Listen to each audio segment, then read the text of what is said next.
They ruled no empire. They commanded no armies, yet their influence stretched across the ancient world. Before we dive in, tell me in the comments, where are you watching from? And what time is it right now? It's incredible how these forgotten civilizations still connect us through time. And if you love uncovering the hidden intelligence networks of the ancient world, hit like, share this story with someone who loves history, and subscribe, because this is just the beginning of the secrets we're about to uncover. They were the Phoenicians, a people without a homeland large enough to defend, but powerful enough to shape the course of ancient history. They built no great temples of conquest and raised no monuments to kings, but they controlled something far greater, the movement of knowledge. Along the narrow strip of coast that is now Lebanon, small city-states, Tyre, Sidon, Byblos, became the silent capitals of a shadow empire. Their merchants sailed beyond the horizon, and their ships carried not only goods, but whispers, maps, and secrets. In a world ruled by war, they found dominance through intelligence. The Mediterranean, a cradle of civilizations and conflicts, was their highway. Where others saw endless water, they saw a web of routes linking every powerful city. While the Egyptians built pyramids and the Assyrians raised armies, the Phoenicians built relationships, networks of trust, deception, and silent observation. Each port they reached became part of a vast, invisible system. Every exchange of goods was also an exchange of information, which kings were arming, which crops had failed, where new resources had been found. To trade was to listen, and to listen was to rule. The Phoenicians lived by the sea and for the sea. Their cities clung to the coast like barnacles of wealth. Their ships were the most advanced of their time, made from cedar trees that grew on the hills above them. They were fast, sleek, and silent, the perfect tools for both commerce and covert observation. A Phoenician captain could reach Egypt in a week, Greece in 2, and Spain in a month. But what mattered most was not the cargo, but the knowledge gathered at every port. The merchant who sold purple dye in Athens might also learn about a new alliance forming between rival city-states. The trader delivering glass to Egypt might overhear talk of uprisings in Canaan. The information they carried back to Tyre was priceless, and it was shared not in writing, but through trusted word of mouth, an oral web of intelligence that stretched across the ancient world. They were experts in secrecy. To outsiders, they appeared open and friendly, neutral traders serving all sides. But beneath that surface, they guarded their knowledge fiercely. They never revealed their trade routes, and anyone caught betraying them faced exile or death. The Greeks told tales of Phoenician sailors who deliberately sank their own ships when followed, sacrificing fortune to protect their secrets. They spread false rumors about distant lands and created myths to hide their sources of wealth. The mysterious Isles of Tin in the far west, perhaps Britain, were spoken of in half-truths and riddles, so that no rival could find them. They turned the very act of navigation into a state secret. Their understanding of the sea was unmatched. They studied currents, winds, and stars, turning navigation into science long before it was recorded as one. But it wasn't just about moving ships. It was about moving messages. Their routes became a communication network, linking kingdoms through coded deliveries. A shipment of cedar could mean one thing to a buyer, but another to an insider who knew the code. A price written slightly higher on a trade tablet could indicate military movement. They had invented the world's first commercial espionage system, and no one even knew it existed. Their most powerful tool, however, was not the ship, but the alphabet. While Egypt and Mesopotamia used complex hieroglyphs and symbols only scribes could read, the Phoenicians developed a simple revolutionary system of writing, 22 characters representing sounds. It was the first true alphabet, portable, flexible, and easy to teach. Merchants could now write quick records and coded messages without the need for priestly scribes. The Phoenicians spread this alphabet across the Mediterranean, but few realized its deeper use. It allowed them to send information efficiently and discreetly. In trade records, they could hide meanings. A note that seemed to list cargo could, to the trained eye, reveal military intelligence or coded updates about rival markets. As their influence grew, they founded colonies across the sea: Carthage in North Africa, Gader in Spain, Matia in Sicily. These colonies weren't just trade outposts. They were listening posts. Each one collected intelligence from its region and funneled it back home. When Egypt's grain shipments slowed, when Greek ships vanished, when new mines opened in Spain, the Phoenicians knew first. They became the brokers of information, selling it quietly to the highest bidder. Some kings even paid them not for goods, but for guidance. Which enemy was weak? Which route was safe? Which general could be bribed? It's easy to forget how revolutionary this was.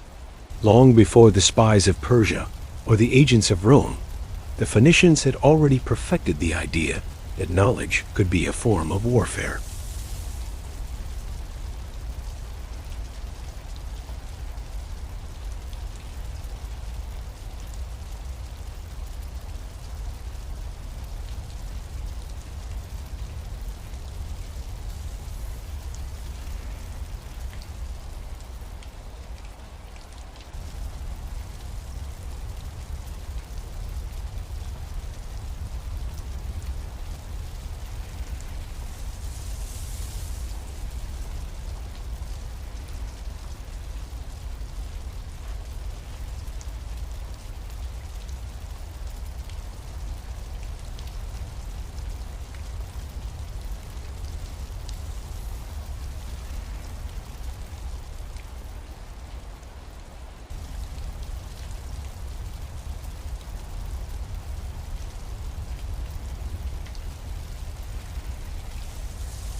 Never betray your client's secrets, and always share information with those who share your blood.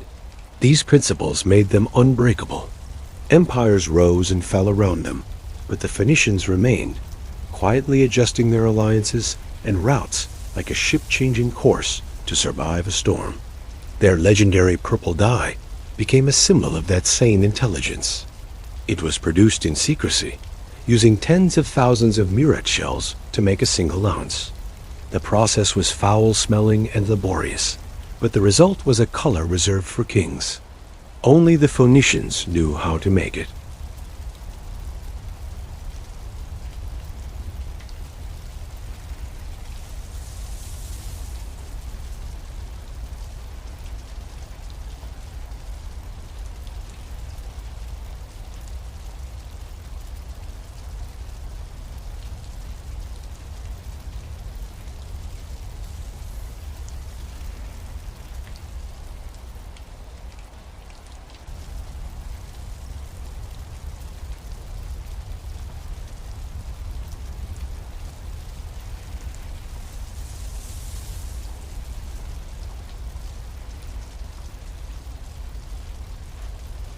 By selling ship designs, they learned how to defeat them. Their diplomacy was subtle. They smiled, traded, recorded, and remembered. But no empire lasts forever, not even a silent one. As Assyria grew more aggressive and new powers emerged in the west, Phoenicia's independence began to fade. Tyre and Sidon fell under foreign rule, but their colonies endured. In Carthage, the spirit of the old network lived on. Carthage inherited not just trade routes, but the intelligence systems that had made Phoenicia powerful. Through them, Phoenician methods of espionage entered the next great stage of history. The merchant became the diplomat became the spy, and the spy became the unseen architect of the empire. Still, in their homeland, silence settled. By the time Alexander the Great marched through the east, Tyre was destroyed, and Phoenicia as a nation vanished. Their libraries burned, their records lost to the waves. But the blueprint of their intelligence system survived, copied, reshaped, reborn in other civilizations. The Greeks used it for diplomacy, the Romans used it for empire, the Phoenicians revived it for trade. The pattern repeated again and again. Commerce breeds information, and information breeds power. The story of the Phoenicians is not one of conquest, but of control through subtlety. They proved that you could dominate the world without ruling it, that you could bend empires through knowledge instead of war. Theirs was a civilization that thrived in shadows, that wrote the first invisible chapters of global intelligence. They were the first to understand a truth that still defines our world, that secrets, when traded wisely, are worth more than gold. They ruled the seas with silence and sailed on winds of rumor, carrying with them the earliest blueprint for everything that would come after: trade networks, coded messages, secret agents, and the endless pursuit of information as the key to power. Their ships may have rotted, their cities fallen, but their legacy drifts beneath every wave of history, waiting for those who can still read its signs. They say empires die when their walls fall, but the Phoenicians had no walls, only waves, and waves never die. They travel, carrying echoes of what once was. When Tyre burned under the fury of Alexander, the world thought the Phoenicians were gone. Yet their spirit had already sailed west, reborn in their greatest colony, Carthage. Here, their genius for trade, secrecy, and information transformed into something even greater. A maritime empire built not on brute force, but on the unseen power of intelligence. Carthage was not just a city, it was a system. Founded by refugees from Tyre around 814 BCE, it inherited every silent rule of its parent civilization. The merchants became statesmen, the traders became generals, and their knowledge networks turned into the most efficient intelligence machine the ancient world had seen. Every ship that left Carthage was both merchant and messenger. Every sailor was a courier of secrets. The Phoenician model had evolved. Now it wasn't only about trade routes and alliances. It was about dominance through information itself. By the time Rome began to rise, Carthage had eyes and ears across the Mediterranean. Their merchant fleets mapped coastlines no one else dared to approach.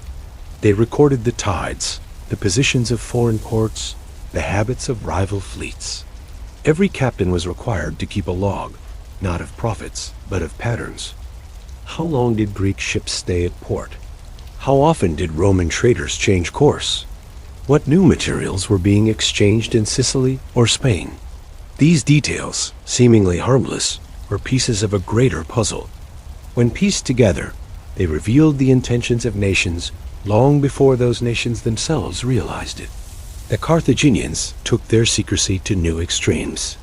The routes to their western colonies, particularly those leading to the silver mines of Iberia and the mysterious tin sources beyond, were protected like sacred knowledge. Roman chroniclers would later complain that Carthaginian sailors, when followed, preferred to sink their own ships rather than reveal where they were going. The legend of one Captain Hanno tells of how he deliberately ran aground and destroyed his vessel when he realized a Greek spy was tailing him, saving the secret of the Atlantic routes at the cost of his life. It was fanatic devotion to secrecy, a code inherited directly from the Phoenicians. But what truly set them apart was their ability to blend economics and espionage. While Rome was still learning to build fleets, Carthaginian merchants had already infiltrated the markets of Italy. They sold olive oil, metals, and textiles, but their true cargo was information. Every deal, every trade negotiation, every dinner shared with a Roman noble provided new data. They studied Roman laws, the temperaments of its senators, the loyalties of its generals. And when war finally came, Carthage already knew Rome better than Rome knew itself. It is said that before the First Punic War, Carthaginian envoys could describe the layout of every Roman port, every naval base, and even the tides along the Italian coast. How? Through merchants, sailors, and informants, the same invisible army the Phoenicians had built centuries before. Rome fought with iron and numbers. Carthage fought with knowledge, and for a time, knowledge was enough to win. But there was one man who would challenge that, a man who turned Carthaginian intelligence into legend, Hannibal Barca. He was not just a general. He was the last great disciple of Phoenician cunning. His campaigns against Rome were as much psychological warfare as they were military. He used information like a weapon, gathering intelligence on Roman roads, allies, and supply lines long before crossing the Alps. He paid spies in gold and protected them with silence. When Hannibal entered Italy, he wasn't invading blindly. He was executing a plan centuries in the making, built on generations of intelligence gathering. His early victories, Trebia, Trasimene, Kenny, were the triumphs of information over arrogance. He knew where Roman armies would be before they did. He knew which tribes would betray them, which roads would trap them, which rivers could be used to separate their legions. His enemies fought with pride. He fought with precision. In many ways, Hannibal was the last true Phoenician, a man who believed that war was not about brute strength, but about foresight. Yet even Hannibal's brilliance could not stop the tide of history. Rome, too, learned. It began to understand what Carthage had always known, that to rule the world, one must first rule information. The Romans created their own networks of spies, informants, and diplomats. They learned from the very people they sought to destroy. And when Carthage finally fell in 146 BCE, it was not just a city that burned. It was the end of the world's first intelligence civilization. The last archives of Carthage, filled with trade records and coded reports, were taken to Rome. Some were studied, others destroyed. In them lay the blueprints for the next 1,000 years of empire building. But the Phoenicians' shadow did not die there. Their alphabet, their greatest gift, became the root of Latin, Greek, and eventually every language that would write the histories of empires. Their trade routes became the foundations of later naval powers. And their methods of espionage, commerce as cover, secrecy as strength, information as currency, echoed through every civilization that came after. The Venetians centuries later would use merchant networks for intelligence exactly as the Phoenicians once had. The British Empire's trade routes would mirror those of Tyre and Carthage. Even modern intelligence agencies, with their front companies and coded communications, are in many ways descendants of those same ancient systems. Archaeologists still uncover hints of their reach, strange artifacts found in places no ancient map marked. A Phoenician amulet in Morocco, a Carthaginian coin on a British beach, each one a silent witness to how far their ships and their secrets once traveled. What they truly knew about the world may never be recovered. They left no grand libraries, no manifestos, no epic poems, only fragments scattered like pieces of a code. Perhaps that was their final lesson. Power lies not in being known, but in being remembered only by what you choose to leave behind. Imagine the sea as their archive. Beneath the waters of the Mediterranean lie the wrecks of their ships, cedar hulls once filled with dyes, gold, and scrolls. Every one of them carried messages, some written, some whispered, all now lost to the deep. Divers who find them often remark how little remains, a few amphorae, a coin, a shard of glass. But to those who know the story, that's enough. The real treasure was never the cargo. It was the network, the system, the mind behind it all. It's easy to see the Phoenicians as traders, as seafarers, as distant names in dusty books. But in truth, they were the architects of how civilizations exchange power. They taught the world that you could control empires without armies, rule seas without conquest, and outlive every war through the endurance of information. Their genius was not in conquering lands, but in conquering uncertainty. And that is why, even after their cities crumbled and their names faded, their influence continued, invisible, silent, unbroken. The modern world runs on their logic. Global trade networks that span continents, intelligence shared between states, encryption, diplomacy. surveillance, all of it echoes their legacy. Every cargo ship crossing an ocean, every negotiation carried out in secret rooms, every coded message sent between governments, all trace their ancestry to the Phoenician belief that the flow of knowledge is the lifeblood of civilization. They may have vanished, but their idea still rules the world. So when you look at a map of the Mediterranean, imagine the thin lines of the ancient routes, from Tyre to Carthage, from Gadar to Cyprus, glowing faintly beneath the waves. Those were not just trade paths. They were veins of intelligence pulsing through history. Somewhere, perhaps, a Phoenician captain once looked at that same horizon and smiled, knowing that while kings fought for land, his people ruled something far more enduring, the currents of information that shaped the fate of empires. And now, more than 3,000 years later, we are still living in the world they created, a world built on the silent power of the sea, the exchange of secrets, and the belief that those who control information will always control destiny. If you made it this far, tell me in the comments, do you think the Phoenicians were the first real intelligent civilization? Were they the original masters of global espionage? Let's talk about it.